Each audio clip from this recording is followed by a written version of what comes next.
विक्रम, हार्दिक, प्रवीण, रोहित और शिवाय, उन सभी के चेहरे पर निराशा थी।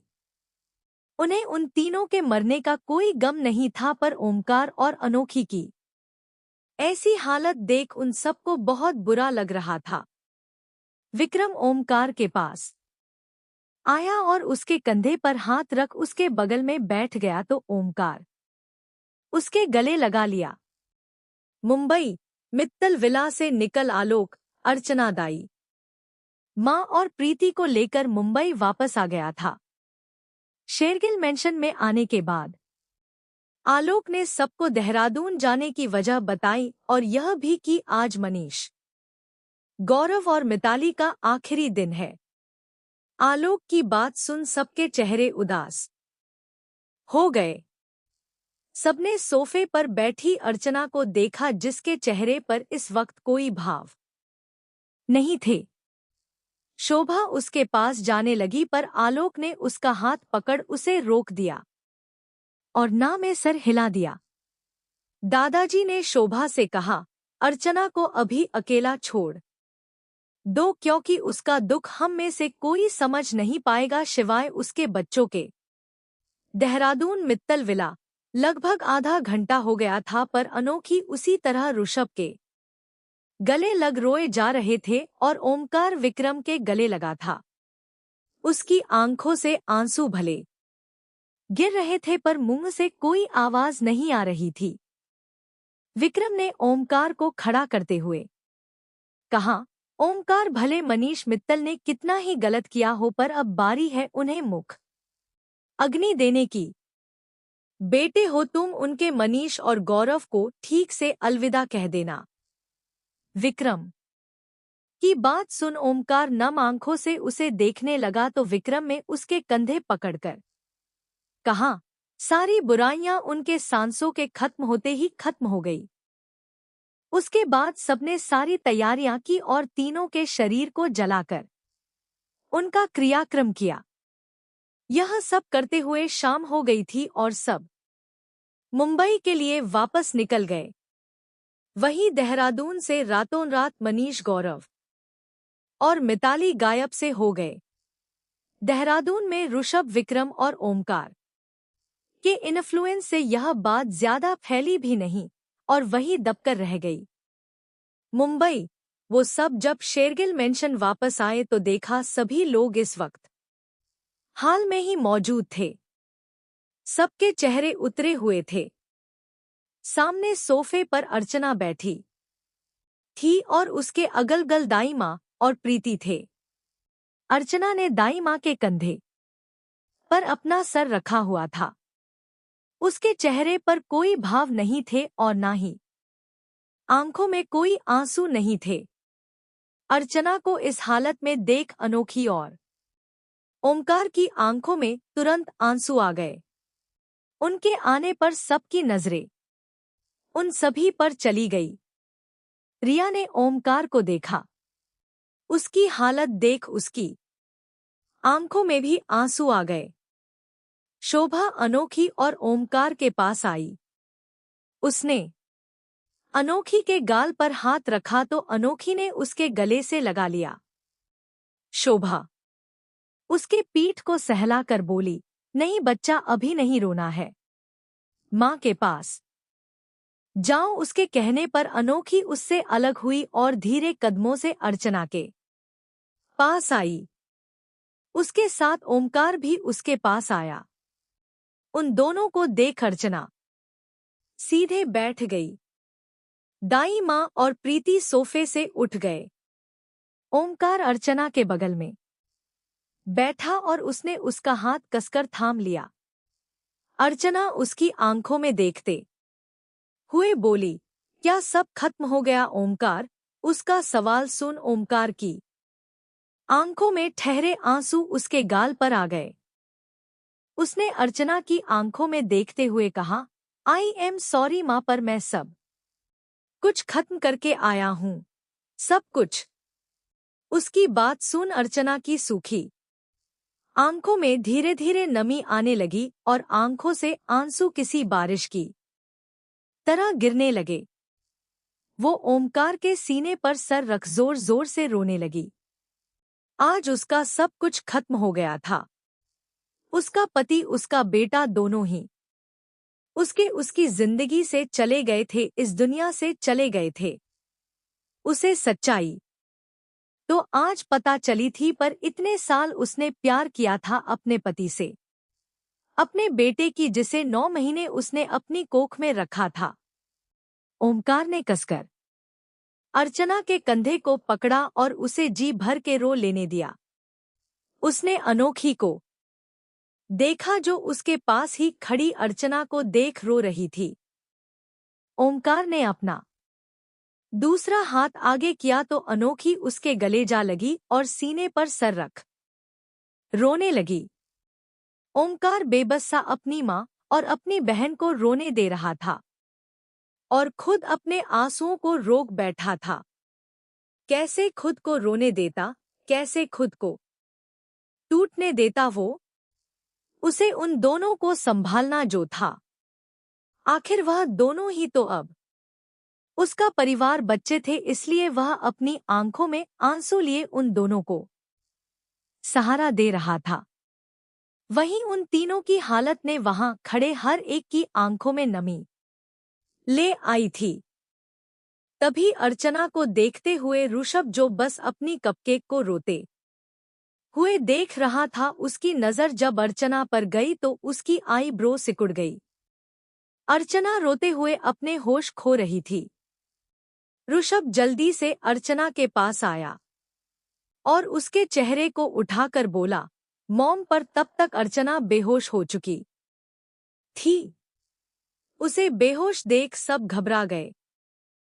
हार्दिक ने ऋषभ से कहा, ऋषभ, आंटी को रूम में ले चलो।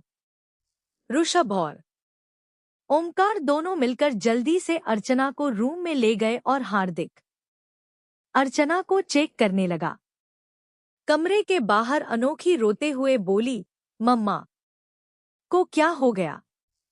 ऋषभ उसे गले से लगाकर बोला, कुछ नहीं हुआ है मम्मा को। हार्दिक है, वह चेक कर रहा है, डोंट वरी। तभी हार्दिक ने रूम का दरवाजा खोला और बाहर आया। उसे देख सब उसके पास आ गए। ओमकार ने जल्दी से पूछा, माँ ठीक है ना? डोंट वरी, वो ठीक है। बस आज इतना कुछ उन्होंने कहा। उन्होंने देखा सहा जो ये हैंडल नहीं कर पाई और स्ट्रेस की वजह से बेहोश हो गई है, कुछ देर में होश आ जाएगा। उसकी बात सुन ओमकार और सबने एक राहत की सांस ली। ओमकार ने एक नजर अनोखी को देखा, जिसे ऋषभ संभाल रहा था, और वहां से चला गया। ओमकार वहां से सीधे टेरेस पर आ गया था और पटेरेस की रेलिंग पर हाथ रख रात के काले अंधेरे को देख रहा था। रेलिंग पर उसकी पड़ी इतनी मजबूत थी, इस वक्त की उसकी हाथों की नसें उभर कर साफ दिखाई दे रही थी। उसकी पकड़ को देख पता चल रहा था कि ओमकार कितनी जद्दोजहद में था खुद को संभालने में।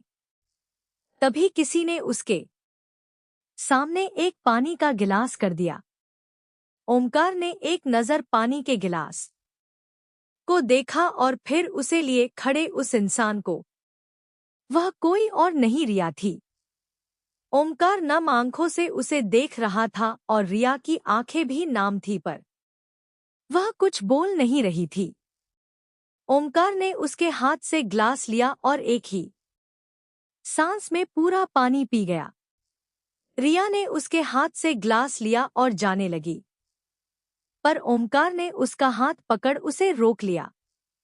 रिया ने पीछे मुड़कर उसे देखा नहीं और ना ही कुछ कहा। ओमकार धीरे से बोला, जानता हूँ बहुत नफरत करती हो तुम मुझसे, पर सिर्फ 5 मिनट दे दो मुझे रिया, प्लीज। ओमकार की आवाज कांप रही थी। उसकी आवाज में दर्द था, तड़प थी। उसने तो अपनी बहन और माँ को संभाल लिया था, पर अब उसे कोई चाहिए था जो उसे संभाले और शायद रिया से बेहतर इस वक्त उसे कोई नहीं संभाल पाता। उसकी आवाज में दर्द महसूस कर रिया ने अपनी आंखें बंद कर ली। उसकी आंखों से 2 बूंद आंसू गिर गए। उसने मुड़कर नम आंखों से ओमकार को देखा जो उसके जवाब का इंतजार बहुत ही आस लगाए कर रहा था। रिया ने धीरे से अपने हाथ में पड़ा ग्लास साइड में रखा और ओमकार को देखने लगी। अगले ही पल ओमकार उसके गले लग गया और उसकी गर्दन में अपना चेहरा छुपा लिया। उसकी आंखों से लगातार आंसू गिरने लगे। वक्त के साथ साथ उसका रोना बढ़ता जा रहा था और उसके साथ साथ रिया की आंखों की गिरते आंसू भी बढ़ते जा रहे थे। पर फिर भी वह ओमकार के बालों को और उसकी पीठ को सहलाते हुए बिना कुछ कहे उसे सहारा दे रही थी। ओमकार ने रोते हुए कहा, मैंने अपने हाथों से अपने परिवार को मार दिया रिया। मैं उन्हें मार करा रहा हूं। वह तो वैसे क्यों बन गए थे? क्यों? ओमकार, उनका अंत ऐसा ही लिखा था। इसमें तुम्हारी कोई गलती नहीं है। तुम कुछ नहीं कर सकते थे। उनके नसीब में यही लिखा था। ओमकार, जो हो गया इसलिए सब भूल जाओ। जो हुआ उसे भूल जाओ ओमकार। तुम्हारे पास अब भी तुम्हारा परिवार है। तुम्हारी माँ है, वह छोटी बहन है जिससे तुम इतने साल दूर रहे। उन पलों को जी को जो तुम अपनी माँ के साथ, अपनी बहन के साथ नहीं जी पाए। दोनों ही तुमसे इतने सालों से दूर थे, अब दोनों ही तुम्हारे पास है। उनके साथ जिंदगी जियो, वह भी खुशी। उन्हें सारी खुशी दो जो तुम बचपन से देना चाहते थे। रिया ने ओमकार को दिलासा देते हुए कहा। उसके हाथ लगातार ओमकार की कंधों को सहला रहे थे। ओमकार ने उस पर अपनी पकड़ मजबूत कर ली और कसकर आंखें बंद कर ली। पर वह दोनों इस बात से अनजान थे कि टेरेस के दरवाजे पर खड़ा ऋषभ उन दोनों को देख उन दोनों की बातें सुन चुका था। वह ओमकार को देखने उसके पीछे आया था, पर रिया को वहां देख उसके कदम वहीं रुक गए। उन दोनों को ऐसे एक दूसरे के गले लगा रोते हुए देखा, वह इतना तो समझ गया कि इन दोनों के बीच प्यार है। पर ओमकार की नफरत वाली बात सुन उसकी बोहें तन गई। और सबसे बड़ी बात, रिया और ओमकार मिले कब? उन दोनों का प्यार कब पनपा थे? उसे इस बात की कोई खबर नहीं। तभी आलोक ने ऋषभ के कंधे पर हाथ रख उसे देखा। ऋषभ उससे कुछ कह नहीं वाला था कि आलोक ने अपने होठों पर उंगली रख उसे चुप रहने का इशारा किया और एक नजर रिया और ओमकार को देख ऋषभ को वहां से लेकर चला गया। वहां से दूर आने के बाद ऋषभ ने आलोक से पूछा, पापा, क्या आप इन दोनों के बारे में जानते हैं? हाँ, जानता हूँ, बोल। आलोक ने ऋषभ को ओमकार और रिया के बारे में सब बताया। ऋषभ शांत चेहरे से उसकी सारी बातें सुन रहा था। सारी बात सुनने के बाद भी उसके चेहरे पर कोई एक्सप्रेशन नहीं आए थे। उसे इतना शांत देख आलोक ने ऋषभ से पूछा, तुम इतने शांत कैसे हो ऋषभ? रिया के साथ ओमकार ने प्यार का नाटक किया तो तुम्हें गुस्सा नहीं आ रहा?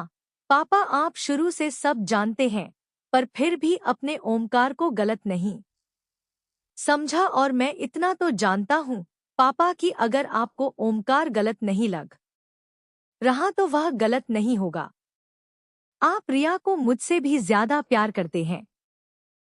आपने उसे संभाल भी होगा, समझाया भी होगा। और रही बात ओमकार की, तो सच कहूं तो पापा, मुझे उस पर गुस्सा नहीं आ रहा, क्योंकि कम से कम वह मेरे जैसा तो नहीं था।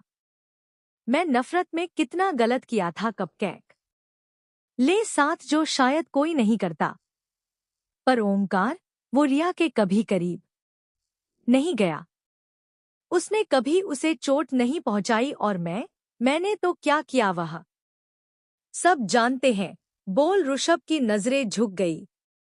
अनोखी के माफ करने के बाद भी आज तक उसके मन में उस रात का गिल्ट है, दर्द है। आज जो कुछ भी हुआ वह सबके लिए बहुत शॉकिंग था, इसलिए सब चुपचाप अपने कमरों में बैठे थे। ऋषभ का कमरा अनोखी बालकनी के सोफे पर बैठे चांद को देखते हुए अपना बचपन याद कर रही थी। तभी ऋषभ ने पीछे से उसे शॉल ओढ़ाया और उसके पीछे बैठ के पीछे से गले लगाकर उसके कंधे पर अपना कर रख बोला, मत याद करो पिछली जिंदगी कपकेक। उसे याद कर सिर्फ तकलीफ ही होगी और आंखों से आंसू ही बहेंगे। कहते हुए ऋषभ ने अनोखी के आंखों से आंसू पोंछे। अनोखी ने अपना चेहरा उसकी तरफ कर नम आंखों से कहा, मेरी पिछली जिंदगी में तो सिर्फ दर्द था ऋषभ जी, पर मम्मा की जिंदगी में तो प्यार था ना। वह प्यार को याद कर कितना रोएंगी, मुझसे तो सोचती नहीं जा रहा है। तो मत सोचो। उन तीनों की कहानी आज खत्म हो गई है और अब उन तीनों का, उनकी यादों का तुम्हारी ओमकार की या मॉम की जिंदगी में कोई जगह नहीं है और मॉम के साथ हम सब हैं, सो डोंट वरी। उन्हें बस थोड़ा सा वक्त देना। वक्त के साथ सब ठीक हो जाएगा। ऋषभ जी, अगर माँ का वह एक्सीडेंट नहीं हुआ होता तो मम्मा की हालत इतनी खराब नहीं हुई होती। मुझे बचाने के लिए वह अपनी जिंदगी खतरे में नहीं डालती, कोमा में नहीं जाती। मैं 20 साल मम्मा से दूर नहीं रहती, उनके साथ ही रहती तो यह हमारी जिंदगी इस तरह से नहीं बदलती। पर यह सब कुछ उस एक्सीडेंट की वजह से बदल गया। मुझे नहीं पता कि वह एक्सीडेंट कैसे हुआ था, पर मैं उस इंसान को माफ नहीं करूंगी जिसकी वजह से मेरी मम्मा का एक्सीडेंट हुआ, बोल अनोखी ऋषभ के सीने से लग गई। अनोखी की बात सुन न जाने क्यों ऋषभ का दिल एक पल के लिए धड़कना भूल गया। उसे पता था कि अर्चना का एक्सीडेंट किसने किया था। उसने इन्वेस्टिगेट किया था, तब उसे पता चला था कि अर्चना का एक्सीडेंट एक आदमी ने किया था जिसकी सालों पहले ही मौत हो गई, पर फिर भी न जाने क्यों जब अनोखी ने यह कहा कि वह उस इंसान को कभी माफ नहीं करेगी, ऋषभ के मन में एक डर सा बैठ गया और वह खुद अपने डर से हैरान था। पर वह अपने उस डर को इग्नोर कर अनोखी के बालों को सहलाने लगा। धीरे धीरे थकावट की और स्ट्रेस की वजह से अनोखी नींद की आगोश में चली गई। ऋषभ को जब अनोखी की धीमी सांस अपने गर्दन पर महसूस हुई तो उसने चेहरा झुका कर देखा तो वह सो गई थी। उसने धीरे से अनोखी को अपनी बाहों में उठाया और कमरे में लाकर उसे आराम से बेड पर लेटा दिया। उसने उसके माथे को चुमा और उसके हाथ में तकिया देकर उसके चेहरे के पास झुककर धीरे से बोला, मैं तुम्हारी आंखों में आंसू नहीं देखना चाहता। कपकेक पर जिंदगी है कि मुसीबतें पुरानी यादें और गम लाने का मौका ही नहीं छोड़ रही। मुझे समझ ही नहीं आ रहा कि कैसे इन सबको तुमसे दूर रखें। कभी कभी तो मन करता है तुम्हें लेकर कहीं सबसे दूर चला जाऊं, जहां सिर्फ हम दोनों रहे, कोई गम कोई दर्द ना रहे। पर मैं तुम्हें परिवार से भी दूर नहीं करना चाहता। पर अब बस तुम्हारी मम्मा सच्चाई को एक्सेप्ट कर ले और वह ठीक हो जाए, उसके बाद यह सब खत्म हो जाएगा। ऋषभ अनोखी से दूर हुआ और मुड़कर जाने लगा, पर नींद में ही अनोखी ने उसका हाथ थाम लिया और बुदबुदाते हुए बोली, मुझे छोड़कर कभी मत जाना ऋषभ जी। मैं आपसे बहुत प्यार करती हूँ। मैं आपके बिना नहीं रह पाऊंगी। अनोखी की बातें सुन ऋषभ के होठों पर मुस्कुराहट आ गई और आंखों में प्यार। वो अनोखी के पास बैठा तो हमेशा की तरह अनोखी ने नींद में उसकी गोद में अपना सर रख लिया। ऋषभ उसके बालों को सहलाते हुए बोला, मैं तुमसे कभी दूर नहीं जाऊंगा कपकैक। मुझे तुमसे दूर सिर्फ मेरी मौत ही ले जा सकती है, वरना मैं खुद अपने आप को तुमसे दूर नहीं रख पाऊंगा।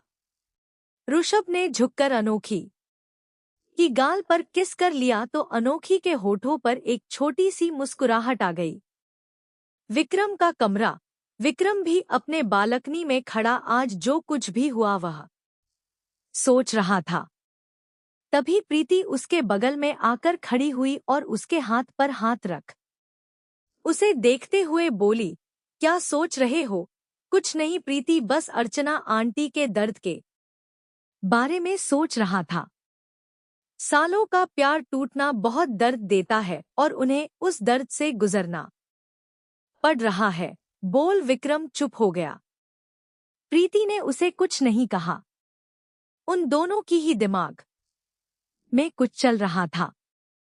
कुछ पल चुप रहने के बाद दोनों के ही मुंह से एक साथ निकाला, मुझे कुछ बताना है। एक दूसरे की बात सुन दोनों चुप हो गए।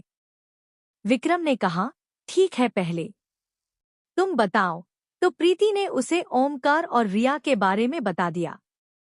सारी बात बताने के बाद प्रीति सर झुकाकर बोली, मैंने गलत किया। मुझे पता था कि ओमकार गलत करने जा रहा है, पर मैं चाहकर भी उसे रोक नहीं पाई और इस बारे में मैंने किसी को भी नहीं बताया। प्रीति, तुमने नहीं बताया क्योंकि ओमकार ने कसम दी थी और ओमकार तुम्हारे लिए तुम्हारे भाई की तरह है। अपने भाई की कसम तुम नहीं तोड़ पाई। पर हाँ, ओमकार ने गलत तो किया। मैं समझ भी नहीं सकता था कि ओमकार और रिया, न जाने रिया पर क्या बीत रही होगी। विक्रम के कहने पर प्रीति का चेहरा और मायूस हो गया। वह फिर विक्रम को देख बोली, और आप क्या बताने वाले थे? प्रीति ने जब सवाल किया तो विक्रम 2 पल के लिए खामोश हो गया, क्योंकि वह जो बताने वाला था वह बहुत बड़ी बात थी। उसने एक गहरी सांस ली और उसे अर्चना के एक्सीडेंट का सच बताया। यह बताया कि अर्चना का एक्सीडेंट किसी और की नहीं बल्कि ऋषभ की कार से ही हुआ था। विक्रम की बात सुन प्रीति की आंखें हैरानी से बड़ी हो गई। वह कुछ रिएक्ट करती उससे पहले ही विक्रम के कमरे का दरवाजा जोर खोलने की आवाज आई। विक्रम और प्रीति ने जब दरवाजे की ओर देखा तो दोनों चौंक गए। दरवाजे पर ऋषभ हैरान भरी नजरों से विक्रम को देख रहा था। ऋषभ। विक्रम में धीरे से उसका नाम लिया। उसके मन में डर बैठ गया कि कहीं ऋषभ ने उसकी कहीं बात सुन तो नहीं ली, और उसका डर सच भी था। ऋषभ विक्रम के कमरे के सामने से गुजर रहा था, तभी उसे प्रीति के मुंह से ओमकार और रिया का नाम सुनाई दिया तो उसके कदम वहीं रुक गए। विक्रम का दरवाजा थोड़ा खुला था, जिस वजह से वह उन दोनों को साफ देखा भी पा रहा था और सुन भी पा रहा था। और जब उसने विक्रम के मुंह से अर्चना के एक्सीडेंट की सच्चाई सुनी तो वह हैरान रह गया। विक्रम प्रीति ऋषभ के पास आए। ऋषभ ने विक्रम का कॉलर पकड़ उससे पूछा, क्या कहा तूने अभी? तूने जो अभी कहा वह सच था? ऋषभ। विक्रम ने कुछ कहना चाहा तो ऋषभ तेज आवाज में चिल्लाते हुए बोला, हाँ या ना, पर विक्रम उसकी बात का जवाब ही नहीं दे पाया। उसके मुंह से हाँ शब्द निकल ही नहीं पा रहा था। उसे कुछ ना बोलना देख ऋषभ ने उसे दूर धक्का दिया और उसके कमरे से बाहर चला गया। दरवाजे की इतनी जोर की आवाज सुन सब अपने कमरे से बाहर हॉल में आ गए थे, शिवाय ओमकार और अनोखी के। ओमकार अर्चना के साथ उसके कमरे में था और अनोखी अभी भी सो रही थी। ऋषभ तेज कदमों से हॉल में आया। उसे इस तरह देख दादाजी ने उससे पूछा, ऋषभ क्या हुआ और यह कैसी आवाज थी अभी? और दादाजी आगे कुछ पूछ नहीं पाए। ऋषभ उनकी बातों को इग्नोर करता हुआ सीधे आलोक के सामने खड़ा हुआ और उससे सवाल किया, अनोखी की मम्मा का एक्सीडेंट मेरी कार से हुआ था क्या? देहरादून की उस सड़क पर मैंने सिर्फ मॉम का ही नहीं बल्कि अनोखी की मम्मा का भी एक्सीडेंट किया था। ऋषभ की बात सुन सब हैरान हो गए। अर्चना का एक्सीडेंट ऋषभ की कार से, पर कैसे? वही आलोक और शोभा एक दूसरे को देखने लगे। उन दोनों को पता तो था कि एक दिन यह सच सबके सामने आएगा, ऋषभ के सामने आएगा, पर इस तरह से वह भी आज के दिन। आलोक ने विक्रम को देखा जो ऋषभ के पीछे पीछे ही दौड़ते हुए आया। वह समझ गया कि शायद सच में ये बात ऋषभ के सामने आ गई है। आलोक और शोभा को एक दूसरे को ऐसे देख ऋषभ 2 कदम पीछे होकर बोला, तो मतलब ये सच है और ये सच आप दोनों को भी पता है। यह सच है कि 20 साल पहले मैंने सिर्फ आपकी और मॉम की ही नहीं, बल्कि अनोखी और उसकी माँ की जिंदगी भी बर्बाद की थी। सिर्फ मॉम की ही नहीं, बल्कि अनोखी और उसकी मम्मा की जिंदगी भी खतरे में डाली थी। ऋषभ तू ये क्या कह रहा है? दादाजी ने घबराई हुई आवाज में पूछा। ऋषभ के मुंह से यह सच सुन उन्हें घबराहट होने लगी और वही घबराहट सबके मन में थी। तभी सबको पीछे से एक कापती हुई आवाज सुनाई दी, आप झूठ बोल रहे हैं। सबने पीछे मुड़कर देखा तो आंखों में आंसू भरे हैरान और सवालिया नजरों से ऋषभ को देखती हुई अनोखी खड़ी थी। अनोखी को देख ऋषभ की आंखों में तुरंत आंसू आ गए। अनोखी मैं तुम्हें समझता हूँ, आलोक कहते हुए अनोखी के पास जाने लगा, पर ऋषभ ने उसके सीने पर हाथ रख उसे वहीं रोक दिया। उसकी नजरें अभी भी अनोखी पर ही थी। वह धीरे कदमों से अनोखी के पास आया, उसकी आंखों में देखते हुए बोला, मैं झूठ नहीं कह रहा, मेरी कही एक एक बात सच है। मैं ही वह इंसान हूँ जिसकी वजह से तुम्हारी मम्मा की, पापा की, मॉम की, सबकी जिंदगी बर्बाद हुई। मैं ही वो इंसान हूँ जो सबके दुखों की वजह है। मैं ही वह इंसान हूँ जिसने तुम तीनों की जिंदगी इस तरह से खतरे में डाली कि तुम सबको अपनों से ही दूर कर दिया।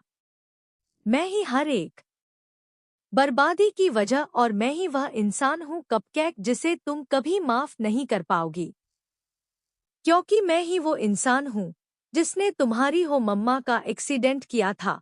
ऋषभ आंखों में नमी लिए बोल रहा था। अनोखी आंखों में नमी लिए सुन रही थी। सब ऋषभ की बातों को सुन हैरान हुए जा रहे थे। आलोक, शोभा, विक्रम ऋषभ को कुछ आगे कहने से रोक रहे थे, पर तभी देखते ही देखते अनोखी में ऋषभ के गाल पर जोरदार थप्पड़ लगा दिया। आलोक, शोभा और विक्रम के कहते शब्द रुक गए और सबकी नजरें ऋषभ पर जो एक तरफ चेहरा कर आंखें बंद किए खड़ा था। पर अनोखी इतने में ही नहीं रुकी। उसने ऋषभ को दूसरा थप्पड़ लगाया, फिर तीसरा, चौथा, पांचवा, ऐसे ही करते हैं उसने बहुत थप्पड़ ऋषभ को मारती गई। शोभा, रिया, दाई माँ, प्रीति, शिविका, सुरेखा, शनाया सब रोते हुए अनोखी को देख रहे थे। ये मंजर किसी ने नहीं सोचा था कि कभी अनोखी इस तरह ऋषभ को मारेगी। किसी की हिम्मत नहीं हो रही थी कि वो अनोखी को रोके या उससे कुछ कहे। ऋषभ अनोखी के रोते हुए चेहरे को देख मार सहे जा रहा था। उसे अनोखी के थप्पड़ से दर्द नहीं हो रहा था, बल्कि उसके दर्द भरे चेहरे को देख हो रहा था, जो उसे चोट देते हुए कुछ दर्द महसूस कर रही थी। अनोखी ऋषभ का कॉलर पकड़ चिल्लाते हुए बोली, क्यों क्यों क्यों ऋषभ जी, क्यों है आपको इंसान? क्यों नहीं ऋषभ जी, बोल दो कि यह झूठ है। प्लीज प्लीज कह दो ना कि यह झूठ है। मैं यह सच बर्दाश्त नहीं कर सकती हूँ ऋषभ जी, मैं नहीं कर पाऊंगी यह सच बर्दाश्त। मैं मर जाऊंगी यह सोचकर कि वह इंसान आप ही हो। इंसान है। मैं बहुत प्यार करती हूँ आपसे, बस एक बार कह दो आप यह मजाक कर रहे थे। मैं आपकी कसम खा के कहती हूँ, मैं आपकी कही बात को सच में सच मानूंगी। बस एक बार कह दो कि यह झूठ है, आपको मेरी कसम, प्लीज कह दो ना। अनोखी पूरी तरह से टूट गई और घुटनों के बल ऋषभ के पैरों के पास बैठ फूटकर रोने लगी। उसके हाथों ने ऋषभ की शर्ट को इतनी कस कर पकड़ा था कि नीचे बैठते वक्त उसकी पकड़ से ऋषभ की शर्ट के सारे बटन टूटकर बिखर गए। पर शायद इस वक्त जमीन पर बिखरे हो ऋषभ के बटन नहीं, बल्कि ऋषभ और अनोखी के टूटे दिल का टुकड़ा पड़ा था। ऋषभ ने कसकर आंखें बंद कर ली। उसकी आंखों से गिरते आंसू अनोखी के चेहरे पर पड़ रहे थे। किसी से उन दोनों की ये हालत देखी नहीं जा रही थी। ऋषभ नीचे बैठा और अनोखी का चेहरा ऊपर कर उसके चेहरे को देखने लगा। अनोखी की आंखों से लगातार आंसू गिर रहे थे। ऋषभ की आंखों से भी आंसू गिरना बंद नहीं हुआ था। उसने अनोखी के माथे को अपने माथे से जोड़ भरे गले से कहा, सॉरी सॉरी कपकैक, पर यही सच है। हम दोनों की जिंदगी का सबसे बड़ा सच यही है। हम दोनों के रिश्ते का सबसे बड़ा सच यही है। उसकी बात सुन अनोखी का रोना और बढ़ गया, पर तभी उन्हें ओमकार के चिल्लाने की आवाज सुनाई दी। ओमकार कमरे से बाहर निकाला और ऊपर से ही चिल्लाते हुए घबराई आवाज में बोला, हार्दिक हार्दिक, प्लीज प्लीज माँ को देखो, उनकी हालत खराब हो रही है। उसे इतना घबराया देख हार्दिक जल्दी से ऊपर की ओर दौड़ा और साथ ऋषभ तुरंत उसके पीछे भागा। घर के बाकी सदस्य भी घबरा गए। अनोखी भी जल्दी से उठ गई और ऊपर की ओर डरते हुए देखने लगी। दादाजी उसके सर पर हाथ रखते हुए बोले, घबराना नहीं बेटा, कुछ नहीं होगा। चलो हम चलकर देखते हैं। इतना बोल वो सीढ़ियों की ओर चले गए। अब तक बाकी सब ऊपर पहुंच चुके थे, शिवाय दादाजी, शनाया और अनोखी के दादाजी और शनाया धीरे धीरे सीढ़ियों पर चढ़ रहे थे और अनोखी नीचे खड़ी सबको जाते हुए देखते ही थी। उसने अपने कदम आगे बढ़ाने की जगह पीछे लेते हुए कहा, नहीं नहीं, मैं माँ के पास नहीं जाऊंगी। उन्हें जब पता चलेगा कि मुझे ऋषभ जी वो इंसान है जिसकी कर से उनका एक्सीडेंट हुआ था और उनकी बेटी उसे इंसान से प्यार करती है, तो मैं क्या जवाब दूंगी? उस इंसान से उनकी बेटी ने शादी की है, तो मैं क्या कहूंगी मम्मा से? मम्मा मुझसे नफरत करने लगेगी। नहीं नहीं, मैं मम्मा के पास नहीं जाऊंगी और ना मैं मम्मा के सामने जाऊंगी। अनोखी मुड़ी और तेजी से बाहर की ओर भाग गई। शनाया जो सबसे धीरे धीरे पीछे चल रही थी, उसने मुड़कर देखा तो अनोखी को वहां ना देख वह घबरा गई। कमरे के अंदर अर्चना बेहोशी की हालत में तेज तेज सांस ले रही थी। उसका चेहरा पसीने से भीग गया था। उसका शरीर कांप रहा था। हार्दिक ने उन्हें चेक किया और इंजेक्शन लगाकर शांत कर दिया। ओमकार में घबराते हुए उससे पूछा, क्या हुआ माँ को? माँ ऐसा क्यों कर रही थी? वह इतने साल कोमा में थी और आज अचानक से उनके दिमाग पर इतना प्रेशर पड़ा है, इसलिए शायद कुछ पुराना याद आते ही ऐसे बेहोशी में पैनिक होने लगी। बट डोंट वरी, मैं इंजेक्शन दे दिया है, वह शांत हो गई है। तभी शनाया कमरे में घबराती हुई आई और सबसे बोली, अनोखी कहीं चली गई। अनोखी का नाम सुन सब हैरान हो गए। सबने आसपास देखा, उनके साथ अनोखी नहीं थी।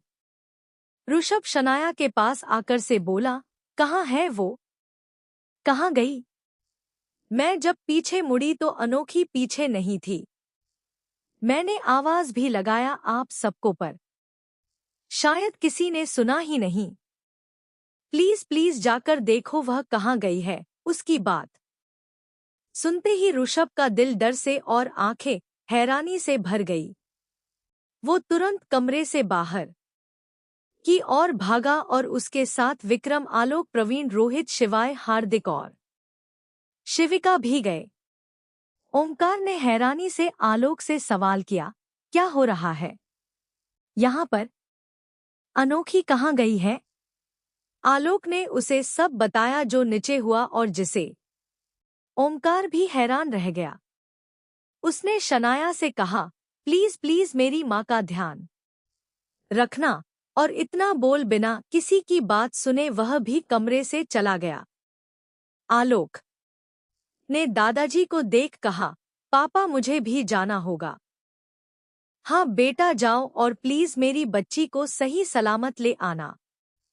डोंट वरी पापा, बोल आलोक जाने लगा तो उसके साथ संजय और अजय भी चले गए। मेंशन के बाहर खड़े गार्ड ने अनोखी को नहीं देखा तो उनके बताने के हिसाब से अनोखी सबसे छुपते छुपाते मेंशन से बाहर गई थी और अनोखी को मेंशन से बाहर निकले लगभग 20 मिनट हो गए थे, इसलिए सब अलग अलग जगह उसे ढूंढने लगे। ऋषभ स्पीड में कार चलाते हुए उसे आसपास ढूंढ रहा था। कहाँ चली गई हो तुम? तुम्हारा लोकेशन भी नहीं मिल रहा है। क्यों कर रही हो कपकेक मेरे साथ ऐसा? तुम्हें मुझे सजा देनी है तो दे दो, पर इस तरह से सजा मत दो। प्लीज आ जाओ मेरे पास। ऋषभ ने बहुत ट्राई किया लेकिन अनोखी की लोकेशन मिल ही नहीं रही थी। शायद अनोखी ने ट्रैकिंग डिवाइस बंद कर दिया था।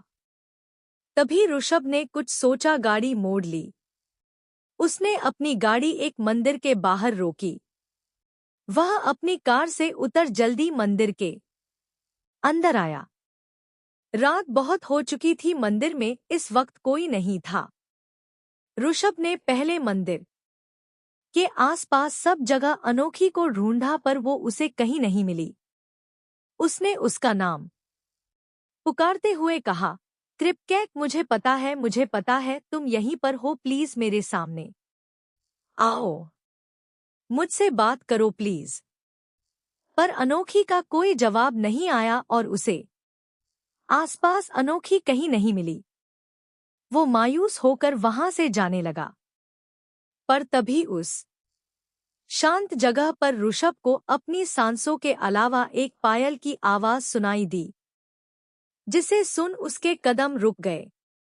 वो मंदिर के अंदर आया तो पिलर के पीछे उसे एक दुपट्टा नजर आया।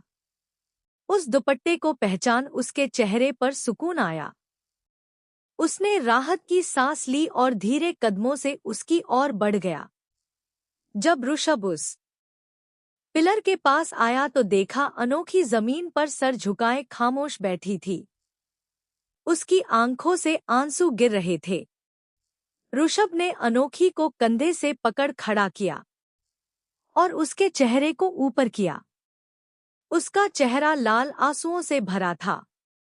मेरे साथ चलो कपकैक, अपनी मम्मा के पास, ऋषभ ने कहा तो अनोखी उसके हाथ को अपने चेहरे से हटाकर उसे दूर धक्का देकर और अपने कदमों को पीछे लेते हुए बोली, नहीं, मैं नहीं जाऊंगी।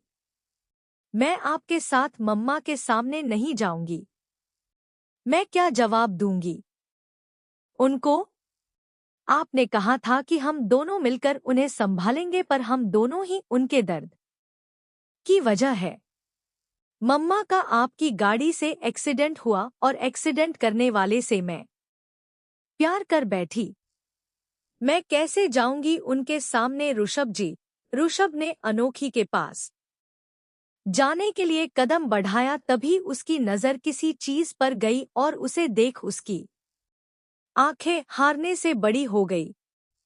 उसने जल्दी से अपने कमर के पीछे रखे गन को बाहर निकाला और अनोखी की तरफ चल दिया। उसकी गोली चलाते ही अनोखी ने डर से अपनी आंखें बंद कर ली और अपने हाथों को कानों पर रख दिया। ऋषभ की चलाई गोली सीधे अनोखी के पीछे आ रहे एक आदमी पर जाकर लगी और वह कहीं मर गया।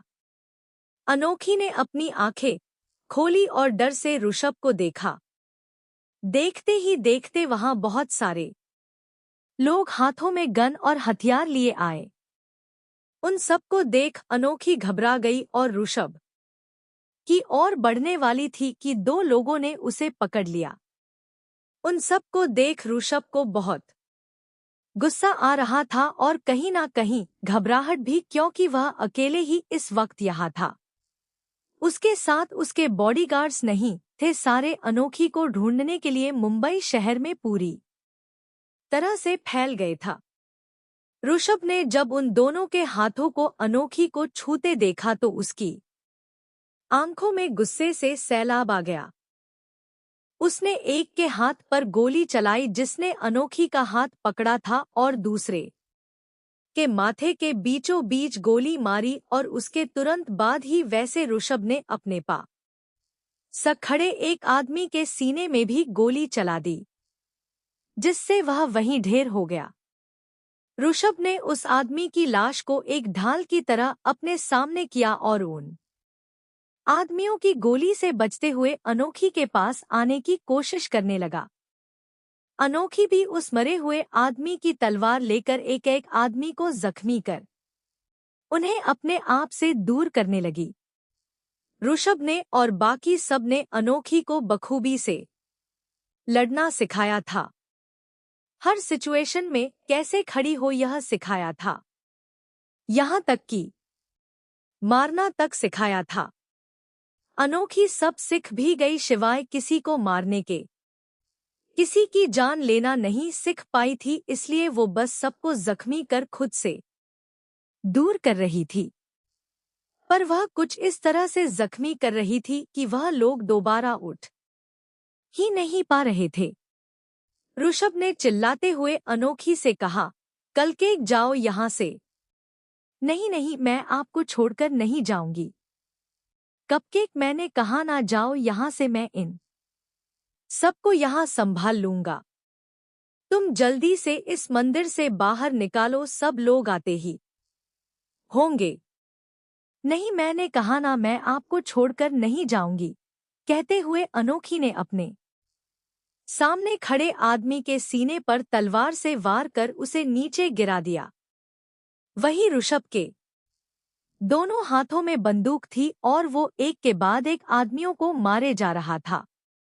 ऋषभ की स्पीड इतनी तेज थी कि वह कब उन लोगों को मारकर जमीन पर गिर रहा था पता ही नहीं चल रहा था, और उसका निशाना इतना सटीक था कि उन आदमियों माथे उनके सीने और अनोखी को जो छूने की या उस पर वार करने की कोशिश कर रहा था उनके हाथों पर लग रही थी, उसके अलावा और कहीं नहीं। ऋषभ की गोली से या तो वह लोग मर रहे थे या तो अनोखी के पास अनोखी पर हमला करने वाले आदमियों के हाथ से बंदूक गिर रहे थे और अनोखी उन्हें जख्मी कर रही थी। वह बहुत कोशिश कर रही थी ऋषभ के पास आने की, पर उसकी कोशिश नाकामयाब हो रही थी। इतने लोग हथियार के साथ उसने पहली बार देखे थे। प्रैक्टिस की बात अलग थी, पर जब हकीकत में वह लड़ाई लड़ रही थी तब उसका दिल कांप रहा था, और सबसे ज्यादा इस बात से कांप रहा था कि अगर कहीं कुछ गलत हो गया थी, और सबसे बड़ी बात कि यह लोग कौन है उसे समझ ही नहीं आ रहा। कौन है ये लोग, किसने भेजा वह नहीं जानती। वह बस ऋषभ के पास जाना चाहती है, इसलिए वो इस जद्दोजहद में लगी थी, और ऋषभ भी यही कोशिश कर रहा था। आखिरकार धीरे धीरे वह लोग उन लोगों को मारते हुए एक दूसरे के पास आने लगे, पर तभी किसी आदमी ने अनोखी पर गोली चला दी। पर शुक्र था कि गोली उसके हाथ को बस छूकर निकली, पर अनोखी के हाथ से उसकी तलवार गिर गई और उसके मुंह से जोरों की चीख निकल गई। उसकी चीख सुन ऋषभ का ध्यान भटक गया। कपकैक कहते हुए वह अनोखी की ओर मुड़ा कि तभी किसी ने पीछे से उसके सर पर जोरदार वार किया। उसके मारते ही ऋषभ का हाथ अपने सर पर चला गया। उसके सर से खून बहने लगा और आंखों के सामने सब धुंधला नजर आने लगा। ऋषभ जी, चिल्लाते हुए अनोखी अपना जख्म भूल उन सब आदमियों को धक्का देकर ऋषभ के पास आई और उसके चेहरे को पकड़ उसके सर से निकल रहे खून को देख रोते हुए बोली, ऋषभ जी। ऋषभ और अनोखी दोनों ने पीछे मुड़कर देखा तो अनंत सेठी अपने हाथों में एक लोहे की एक रोड लिए और अपने होठों पर एक कुटिल मुस्कुराहट लिए ऋषभ को खड़ा था और ऋषभ को देख रहा था। कपकेक कपकेक भागो यहाँ से, ऋषभ ने दर्द सहते हुए। मैं आपको छोड़कर नहीं जाऊंगी कपकेक, तुम्हें मेरी कसम, भागो यहाँ से। ऋषभ की कसम देने पर अनोखी ने रोते हुए उसे देखा और अपने कदमों की पीछे लेने लगी। ऋषभ ने अब तक सभी आदमियों को मार दिया था वहां पर सिर्फ आनंद सेठी उसके साथ उसका एक आदमी ऋषभ और अनोखी के अलावा कोई नहीं था। अनोखी को वहां से भागता देख अनंत सेठी उसके पीछे जाने लगा, पर ऋषभ ने उसे रोक लिया। अनंत सेठी ने अपने उस आदमी को इशारा किया कि वह अनोखी के पीछे जाए। उसे जाता देख ऋषभ ने अपने पॉकेट में छुपे एक छोटी सी छुरी को बाहर निकाला और उस आदमी पर फेंका। वह छुरी उस आदमी के गले के पीछे जा लगी और वह अपना गला पकड़ वही घुटनों के बल बैठ गया और अगले ही पल उसकी भी मौत हो गई। ऋषभ ने अनंत को हंसते हुए कहा, अनंत सेठी, तुझे क्या लगता है तू मेरी कपकैक को छू भी पाएगा? जब तक यह ऋषभ शेरगिल जिंदा है ना, तब तक तू तो क्या कोई और भी उसे कभी नुकसान नहीं पहुंच पाएगा। तो ठीक है, तो मैं ऋषभ शेरगिल को मारकर उसे पा लेता हूं, और नुकसान पहुंचाना कौन चाहता है? वह तो मेरी जान है, और वैसे भी जब तक मैं तुझे मार नहीं दूंगा ना, तब तक उसे अपना नहीं बनाऊंगा। तेरी हिम्मत भी कैसे उसे अपनी बीवी बनाने की? कहते हुए उसने अपने आप को ऋषभ के हाथों से छुड़ाया और उसे दूर थका दिया। ऋषभ के सर से अब तक इतना खून बह चुका था कि उसके खून ने उसके कपड़ों को लाल कर दिया था। ऋषभ धीरे धीरे अपने होश खो रहा था, पर फिर भी वह अनंत सेठी को अपनी बातों में उलझा कर रखना चाहता था ताकि विक्रम और बाकी सब अनोखी तक पहुंच जाए। उसने पहले ही अपने हाथ में पहनी वॉच से सबको सिग्नल दे दिया था। उसे पता था कुछ देर में सब लोग आते होंगे। उसने फिर एक बार अनंत पर हंसते हुए कहा, मेरी बीवी तो उसे किस्मत ने बनाया था, पर मैंने तो उसे अपनी जिंदगी बनाया है, और मेरी जिंदगी को मुझसे दूर करना इतना आसान नहीं है, आसान नहीं है। जरा पीछे पलट के देख, तुझे पता चल जाएगा, तेरी जिंदगी मेरे हाथ में है। अनंत सेठी ने पीछे की और इशारा किया तो ऋषभ ने पीछे देखा। अनोखी को अनंत सेठी के दो आदमी पकड़कर वापस ला रहे कपकेक, कहते हुए ऋषभ उसकी और बढ़ा, पर अनंत ने उसके पैर पर मारा जिससे ऋषभ अपने घुटनों पर आ गया। ऋषभ जी, अनोखी उसे रोते हुए बुला रही थी। अनोखी के हाथ से भी बहुत खून निकल रहा था। आखिरी बार देख लो इस ऋषभ को, क्योंकि अब ऋषभ शेरगिल की कहानी दुनिया से खत्म। कहते हुए अनंत ने एक आखिरी बार इस रोड से ऋषभ के सर पर मारा। ऋषभ जी, अनोखी तड़प कर तेज आवाज में बोली। उसकी आवाज इतनी तेज थी कि पूरे मंदिर और उसके आसपास अनोखी की आवाज गूंज गई। वहीं ऋषभ अपना पूरा होश खो चुका था और जमीन पर गिर गया था। उसकी बंद आंखें अनोखी के रोते हुए तड़पते हुए चेहरे को देख रही थी, जो उसके पास आने की कोशिश कर रही थी, जो उसके पास आना चाहती थी, पर अनंत के आदमियों ने उसे आने नहीं दिया और देखते ही देखते ऋषभ की आंखें बंद हो गई।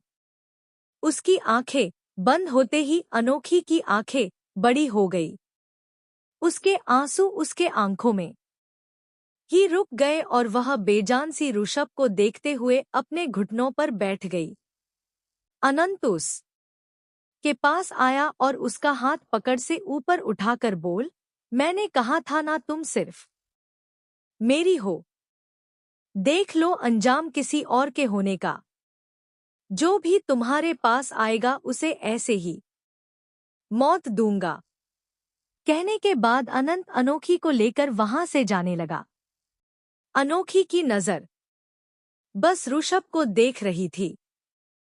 वह उससे दूर जा रही थी और दूर और दूर, और देखते ही देखते ऋषभ उसकी आंखों से ओझल हो गया। अनोखी कुछ इस तरह से हो गई थी जैसे उसके अंदर जान ही नहीं हो। वो बेजान हो गई थी। चेहरे पर कोई भाव नहीं और ना आंखों में आंसू। बस आंखों के सामने वह मंजर जब खून से लथपथ ऋषभ ने अपनी आंखें बंद की थी। अनंत सेठी अनोखी को ले जा चुका था और ऋषभ वही खून से लथपथ बेजान पड़ा था। कुछ ही देर हुए थे कि वहां लगभग 15 से 20 गाड़ियां आकर रुकी। उन सब गाड़ियों में से विक्रम, प्रवीण, हार्दिक, रोहित, शिविका, शिवाय, आलोक, संजय, अजय, अभिनव और ऋषभ के सारे बॉडीगार्ड्स बाहर आए। मंदिर के अंदर इतनी सारी लाशें देख उन सब की आंखें हैरानी से बड़ी हो गई। पर तभी आलोक जोर से चिल्लाया, ऋषभ, और भागकर ऋषभ के पास आया। ऋषभ की यह हालत देख सबकी आंखें हैरानी और डर से बड़ी हो गई। वह सब दौड़कर उसके पास आए। ऋषभ को ऐसे खून में लटपट देख सबका दिल कांप उठा। ऋषभ, ऋषभ उठ बेटा, आलोक ने ऋषभ के गाल को थपथपाते हुए कहा, पर उसे कोई रिस्पांस नहीं मिला। हार्दिक जल्दी से ऋषभ के पास आया। उसने ऋषभ की नब्ज चेक की। ऋषभ की नब्ज चल रही थी। इस ने सबसे कहा, हमें जल्दी इसे हॉस्पिटल ले चलना होगा। हार्दिक कुछ लोग के साथ ऋषभ को अस्पताल ले गया और बाकी सब अनोखी को ढूंढने लगे, क्योंकि अनोखी वहां नहीं थी। ऋषभ को लेकर हॉस्पिटल आया गया और हार्दिक में जल्द से जल्द ऋषभ का ट्रीटमेंट करना शुरू कर दिया। उन सबने घर में किसी को नहीं बताया था कि उन्हें ऋषभ ऐसी हालत में मिला और अनोखी नहीं मिल रही। बस सबको यही कहा कि वह सब अभी भी अनोखी को ढूंढ रहे हैं। ऋषभ का ट्रीटमेंट शुरू हुए 1.5 घंटे हो गए थे। हार्दिक अब तक बाहर नहीं आया था, पर बाकी लोग हॉस्पिटल आ गए थे, वह भी खाली हाथ। आलोक में जैसे ही प्रवीण, ओमकार, शिवाय और विक्रम को देखा, वह तुरंत उसके पास आया और विक्रम का हाथ पकड़कर बोला, विक्रम, मेरी बच्ची कहाँ है? अंकल, हमने सब जगह चेक किया, पर प्रिंसेस कहीं नहीं मिली, विक्रम ने कहा। उसका गला भारी हो गया था, जैसे खुद को रोक रहा हो। आलोक ने प्रवीण से कहा, पता करो वह आदमी किसके थे। मेरी बच्ची को वह लोग ही ले गए हैं, और इस वक्त अनंत सेठी कहाँ है ये भी। अंकल, हम पता कर रहे हैं। पर सर, वह कैसे? प्रवीण ने पूछा तो आलोक ऑपरेशन रूम की ओर देखते हुए बोला, पता नहीं, अब तक अंदर से बाहर कोई नहीं आया। आलोक की आंखों से आंसू बह रहे थे। वो रोते हुए वहीं चेयर पर बैठ गया और अपने सर पर हाथ रख कर बोला, क्या हो गया यह सब? मैं ऐसा तो नहीं चाहता था। मैंने कभी नहीं सोचा था कि ऐसा हो। मेरी बच्ची उस हैवान के हाथ कैसे लग गई? मैंने आलोक से कहा नहीं जा रहा था। उसका गला घूट गया था। संजय उसके बगल में बैठा और उसके कंधे पर हाथ रख उसे दिलासा देने लगा। दूसरी ओर सब से दूर ओमकार नम आंखों से खिड़की के बाहर देख रहा था। उसे बहुत डर लग रहा था। विक्रम उसके पास आया। उसने उसके कंधे पर हाथ रख तो ओमकार उसे देखने लगा। वह विक्रम के गले लगा भरी आवाज में बोला, उसे कुछ नहीं होना चाहिए।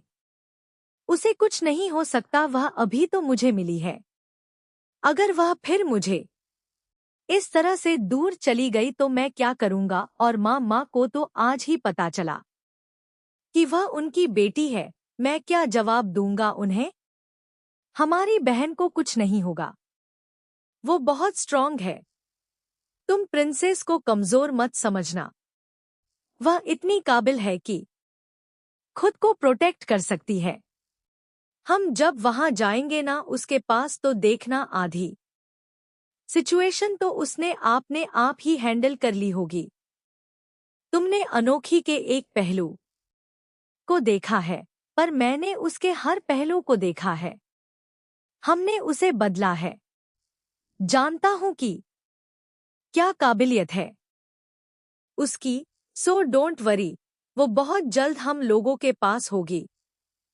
एक बार बस उस की लोकेशन मिल जाए, तो उस जगह को अगर शमशान नहीं बना दिया ना, तो मैं भी मेरी प्रिंसेस का भाई नहीं।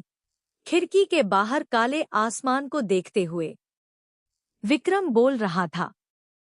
उसकी आंखों से विश्वास और गुस्सा साफ था। गुस्सा उस इंसान के लिए जिसने उसकी बहन को हाथ लगाया, और विश्वास अपनी बहन पर। वही ओमकार विक्रम को देख रहा था। एक अच्छा भाई क्या होता है कि उसे विक्रम में बता दिया। ओ भाई जिसने अनोखी के बचपन को संभाल भी, उसे मैच्योर भी बनाया, और यह भी सिखाया कि कभी खुद के साथ कुछ गलत मत होने दो। वह दोनों बात ही कर रहे थे कि तभी ओटी का रूम खुला और हार्दिक बाहर आया। उसे देख सब उसके पास आ गए, और सबसे पहले आलोक ने हार्दिक से पूछा, कैसा है ऋषभ? अंकल डोंट वरी, वो ठीक है। यह अच्छी बात है कि हमने की जख्म ज्यादा गहरा नहीं था, और हम तुरंत ऋषभ को अस्पताल ले आए। हमें बस छोटी सी सर्जरी करनी पड़ी। वह कुछ ही देर में होश में आ जाएगा, पर उसका रेस्ट करना जरूरी है। फिर हार्दिक ने उन सब से पूछा, अनोखी का कुछ पता चला? तो सब मायूसी से उसे देखने लगे। उनके मायूस चेहरे को देख हार्दिक समझ गया कि अनोखी का कुछ पता नहीं चला। कोलकाता रंग महल एक कमरे में अनोखी बेड पर बेहोश लेटी थी। तभी अचानक से सपने में उसे खून से लटपट ऋषभ नजर आया, और अनोखी उसका नाम पुकारते हुए झट से उठकर बैठ गई और जोर जोर से सांस लेने लगी। उसकी आंखों से आंसू बह रहे थे। ऋषभ जी, वह बोली और अपने ऊपर से कंबल हटाकर बेड से उतरते ही वाली थी, पर जब उसकी नजर सामने गई तो उसके हिलते होठ और चलती सांसें दोनों ही रुक गए और उसकी आंखें हैरानी से बड़ी हो गई। उसके हाथ से कंबल छूट गया। सामने कुर्सी पर उसके बेड के पास ही अनंत सेठी बैठा उसे घूरे जा रहा था। बहुत याद आ रही है ऋषभ जी की, कहते हुए अनंत ने अनोखी की और अपना हाथ आगे बढ़ाया तो अनोखी डर से पीछे हो गई और खुद को खुद में समेटकर घबराई नजरों से उसे देखने लगी। अनंत उसके पास आने लगा तो अनोखी और पीछे पीछे होते हुए बोली, नहीं नहीं मेरे पास मत आना। बहुत याद आ रही है, ऋषभ जी की बहुत चिंता हो रही है, और तो और तुम्हें ऋषभ जी के सपने भी उसके आते हैं। इतना प्यार करने लगी हो उससे। मुझे तो प्यार नहीं किया, मैं तो तुमसे उससे भी ज्यादा प्यार करता हूँ, पागल दीवानों की तरह। अनंत का चेहरा और उसकी बातें इस वक्त इतनी खराब, इतनी गंदी और इतनी भयानक लग रही थी कि अनोखी का शरीर का कांप रहा था।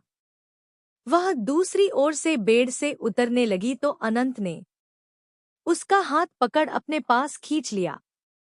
नहीं नहीं छोड़ो मुझे, हाथ मत लगाओ। अनोखी रोते हुए चिल्लाते हुए उसकी पकड़ से छुटने की कोशिश करते हुए बोली, क्यों हाथ ना लगाऊं? तुम मेरी हो अनोखी, तुम्हें पहले भी तो हाथ लगाया था, तुम्हारी जान बचाई थी मैंने, याद है कोलकाता में तुम यहाँ आई थी, मैं तुमसे तुम्हारा नाम पूछा था पर तुम्हें जान पता उससे पहले तुम चली गई और उसके बाद मैं पागलों की तरह तुम्हें ढूंढने लगा, पर उस आलोक शेरगिल ने तुम्हें मुझसे छुपा कर रखा, और तो और उसकी इतनी हिम्मत कि उसने तुम्हारी शादी अपने बेटे से करवा दी, तुम्हें मुझसे दूर कर दिया। अनंत की पकड़ अनोखी के उसी हाथ पर, उसी जगह पर था जहां पर अनोखी को गोली छूकर निकली थी और जहां इस वक्त पट्टी बंधी हुई थी। अनंत के इस तरह जोर से पकड़ने से अनोखी के जख्म से खून निकलने लगा और दर्द से अनोखी चीज पड़ी। अनंत ने तुरंत अपना हाथ उठाया। उसके चेहरे का भाव तुरंत बदल गया। जो अनंत अब तक गुस्से से पागल था, वह अचानक से केयर करते हुए बोला, सॉरी सॉरी, बहुत दर्द हो रहा है, मैं अभी ठीक कर देता हूँ। अनंत उसके पास आने लगा तो अनोखी पीछे होते हुए बोली, नहीं आप मत करो, आप उस डॉक्टर को बुलाओ जिसने मुझे पट्टी बांधी, मैं उसी से करवाऊंगी, प्लीज प्लीज। अनोखी ने रोते हुए अनंत से रिक्वेस्ट कर कहा। वह समझ गई थी कि अनंत एक पागल साइको है। उसका छूना अनोखी को बहुत गंदा लग रहा था। अनोखी के ऐसे कहने पर अनंत मुस्कुराने लगा और अपना चेहरा उसके पास लाकर बोला, ठीक है मैं उसे डॉक्टर को बुलाकर आता हूँ, पर पहले तुम मेरा नाम लो। बिल्कुल वैसे ही अनंत जी बुलाओ।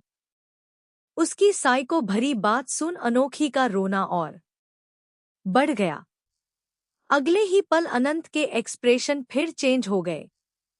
वो चिल्लाते हुए बोला, पुकारो मेरा नाम।